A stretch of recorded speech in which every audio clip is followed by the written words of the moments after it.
রাধে রাধে, কেমন আছেন সবাই? আমি সঙ্গীতা। আজ কোনো ব্লগ নিয়ে আসিনি, আজ একটা রেসিপি নিয়ে এসেছি। মামামের জন্য বানালাম, তাই ভাবলাম আপনারা সবার সাথে শেয়ার করি। তো প্রথমে একটা বোল নিয়ে নিয়েছি এবং এখানে আমি 1 কাপ মতন কাঁচা সুজি নিয়ে নিয়েছি। সুজিটা কিন্তু ভাজা নেই। তো আর তারপরে এখানে আমি 1/2 কাপ মতন দই নিয়ে নিয়েছি। মানে 1 কাপ মানে 100 গ্রাম আমি সুজি নিয়েছি আর 1/2 কাপ দই নিয়ে নিয়েছি। আর 1 চামচ কিন্তু আমি এখানে বেকিং সোডা নিয়ে নিয়েছি আর অল্প একটু জিরা নিয়েছি আর লবণ নিয়েছি। দিয়ে এটাকে অল্প জল দিয়ে দিয়ে একটা ব্যাটার তৈরি করব।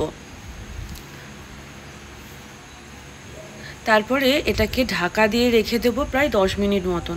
তারপরে আমার বাড়িতে না কিছুই ছিল না জানেন, সেই জন্য আমি এখানে ক্যাপসিকাম আর পেঁয়াজ ইউজ করেছি। এখানে কিন্তু আপনারা আপনাদের পছন্দ মতন যে কোনো ভেজিস ইউজ করতে পারেন। যেহেতু আমি বললাম যে আমি আমার ছেলের জন্য বানাচ্ছিলাম, তাই ভাবলাম একটু শ্যুট করে আপনাদের সঙ্গে শেয়ার করে দিই। যদি কারো ভালো লাগে তাহলে আপনার বাচ্চাকে দিতে পারবেন। অবশ্যই খুব হেলদি এবং খেতে সত্যিই খুব টেস্ট হয়েছিল। আর এই যে তাই 10 মিনিট পর খুলে আবার একটু জল দিয়ে একটা এরকম ব্যাটার তৈরি করব। তারপরে অল্প এখানে সাদা তেল দিয়ে এই যে এখানে ওই প্যানকেকের মতন এটা বানিয়ে নেব। এটা কিন্তু সুজির প্যানকেক। এইভাবে একটা একটা করে আমি সমস্তটা বানিয়ে নেব।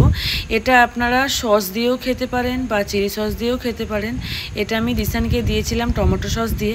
এটা করবেন, করে জানাবেন কেমন লাগলো।